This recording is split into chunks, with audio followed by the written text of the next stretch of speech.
Hey, what's up? Appreciate you stopping by. This is Corey. It's my channel, Reedy River Goods. We're gonna talk some leather work, leather crafting. Tonight I just have just a tip, really. I don't know why it took me so long to figure this out, but I figured it out. Anyway, so I have a little, darn, I keep saying little Etsy shop. I have an Etsy shop. I sell things on Etsy.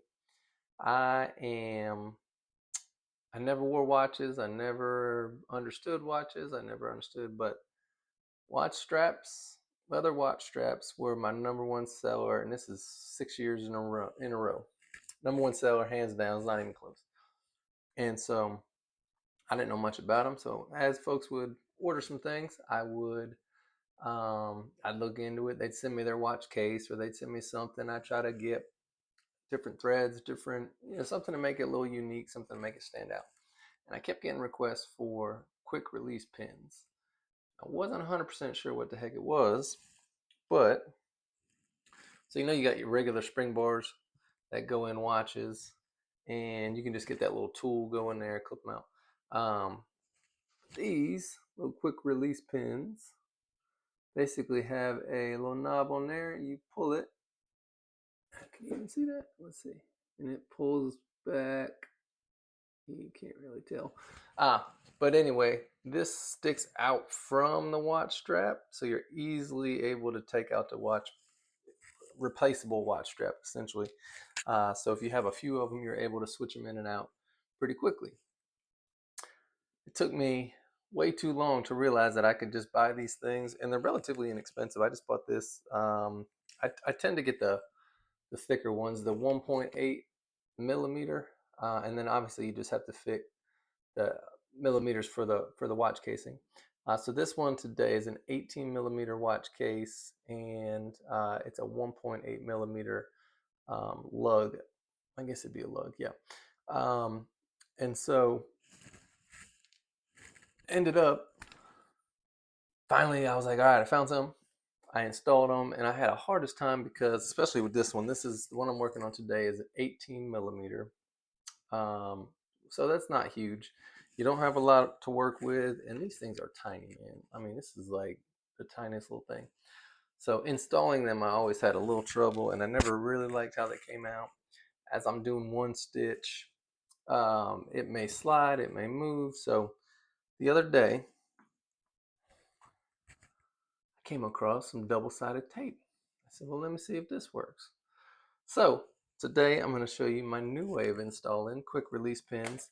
And the reason I'm doing this, really, I'm just trying to make you money, right? If you sell leather goods online, I started listing these and giving folks the option to add quick release pins, and it adds maybe a couple minutes of work, and also you have to pay for these. These are a little bit more expensive, but I think for the upsell, for me, it paid itself back very, very quickly. So so I want to continue it going, but now that I've found this new route to help me out and to speed things up, and I don't have to fumble through it as much, we're in a much better place. So yeah, we're just gonna walk through it tonight. Again, we just got so one thing I will say, this is about 5.5, 6 ounce Horween leather. This is a Horween natural, in the Essex, not the one that's a little bit more tan. No, it's kind of like a more brownish, light brown color. That is the Chrome Exo, but this one is, yeah, just the natural. It's not my favorite for a watch strap, just because it picks up a lot, and it's almost not too soft, but it's really, really soft. But some of these thicker ones, I prefer to do these quick release pins on a vegetable tan, just because it's not as spongy and it doesn't have as much bounce in it. So this one honestly probably gives me the most trouble, and so I'm curious to see how it works with this. I did one the other day on a Wicket and Craig vegetable tan leather, and it was awesome. So I'm hoping we'll have the same results with this Horween, and we're gonna check it out. Let's get into it though. It's a pretty easy addition, and like I said, you can add a nice little upsell to your item.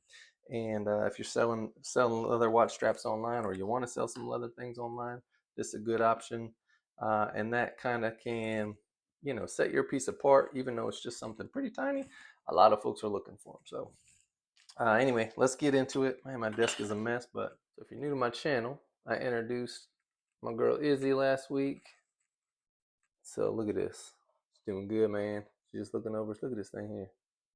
That's growth right there. I'm keeping this thing alive. It's been a week, 2 weeks now, maybe 3 weeks. I don't even know. I might be on week 3. Look at that thing. Blossoming, blossoming. Here we go. All right. So this one, honestly, don't need a whole lot. One of the things with watch straps, if you are selling leather goods online, it's the cheapest amount of materials that you need, because that's not very much. You don't need very many tools. This came in my first $50 set from Amazon. This might have been $3-4. I think I got this on Weaver, and this is the 1/8 inch. I didn't know what I was going to do with it at first because it's so narrow, but this is a perfect place for it. 1/8 inch double-sided tape. I do have a punch that I like to punch these holes in. If you see on that, this little pin, when you slide it, it does move a few millimeters. So I like to cover it with that punch. So this one is the exact length, if not a little bit more, just because there's a ball on the end there. I used to do it with a hole puncher, and I used to just do 2 hole punches right next to each other and then set it in that way. It wasn't near as clean, but it got the job done, and I finished it off. Some wing dividers will be helpful, and obviously if you're going to be stitching, you're going to need some thread and some needles here. So this is pretty easy. These little quick release pins, you can get them. I just got these on Amazon. Like I said, I like to use the 1.8 millimeter thickness on there, but you can get some cheaper ones. You can get like a 6 or 8 pack for maybe anywhere from $6 to $8, and I usually add a $5. I think it's $5. I'm gonna think like a $5 addition on there. So it's not a huge thing, but you could obviously charge more. But I think what I've noticed is I've gotten a whole lot more sales with them, because that's an option. And again, it doesn't add too much time for me, and it does add a little cost, but I can make that back on the flip side. So it's gonna cost me a couple bucks a piece. If I can charge twice that, then I guess that helps me out. But anyway, it is a nice addition. It is a nice something you can offer to anyone if you are selling online. And I probably could charge more, but I still haven't figured that out yet. So what I'm going to do first is I have to measure because this is going to stick into the watch casing, and it's got to stay on the side here. So I got to make sure I get this alignment just right. So I'll take my wing dividers, and I want to measure from, not the pin, but right there at the lug. Get these shrunken down a bit. Right here at the end of it, into that pin, a little bit more, to just where that ball comes out over the top right there. So that should be just right. Now what I want to do with that, first I want to finish off the edges on here. So I've already done the tokonol. I've skived this down so I don't have to do any more, but fold it over. And now that I know that, I am totally fine. What I'm going to do is just fold it over here where I already know it's going to sit. And then from there, I know I want to install this. This is going to be the first thing, and then my thread will be underneath it. So I'm going to go pretty high into this fold, and I'm going to put my mark. So I'm going to go almost to where I'm flipping over here. Let's see.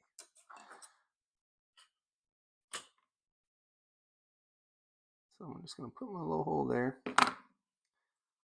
You can kind of see that edge. So what I'm assuming is when I punch it, it's going to start there, work its way over. So now when I slide that ball, I can take that watch band out, that watch strap out very easily just by sliding that pin over. So I'll take my punch here, and I'm going to put it just on the opposite side of this hole. I'd like to find one a little bit thinner because I think this is a little bit too thick, but it gets the job done.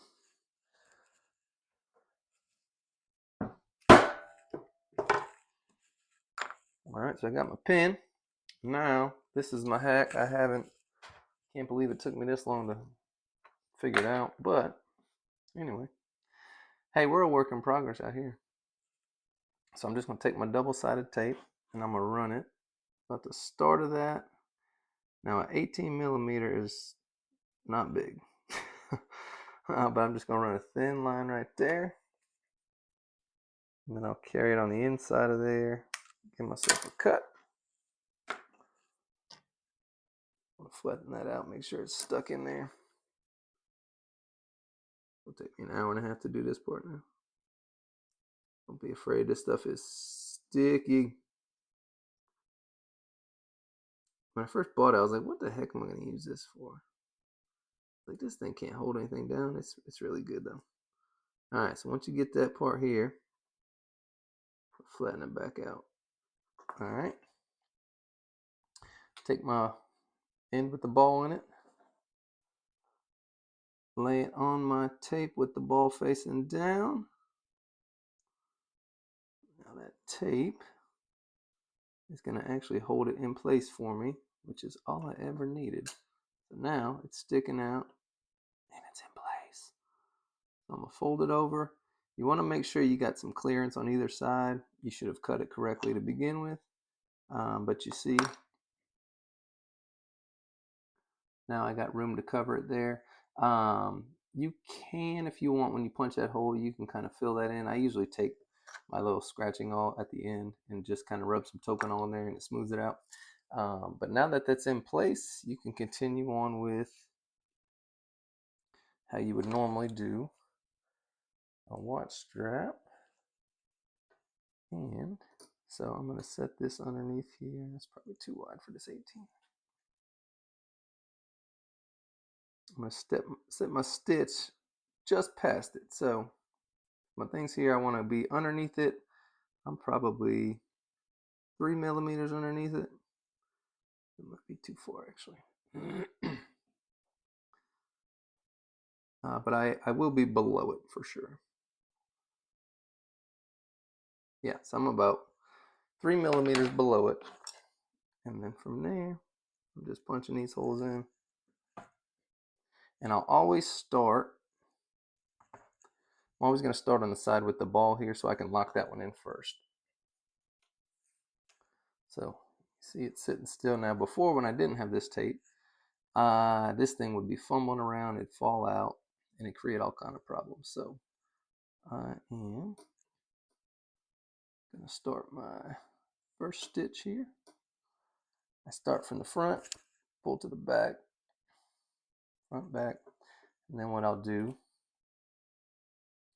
come around the top, come back in, and end in the middle here. Or do my camera so low. So started in, worked around the side, and then came out this front. That way I can tie my knot underneath. But what I'll do first is loop this around the side. Pull that a little bit snug, but not too tight. All right, now take this excess one here. Then I'm gonna do the opposite. I'm gonna go around to the back, place it in the back, and then end up in the middle. All right. So I want to make sure these are sitting on top of each other and not crossing over each other. If they are, you just got to work them around till they get there. All right, so I got those in there, and then you can see it's also securing it in here. And then once I get this other side in, I'll line it up, make sure it's right, and then I'll tie my knots, obviously, cut that off, and then I'll put my contact cement in there, and this thing will be sealed up. And there you have it. That's how you install them quick release pins.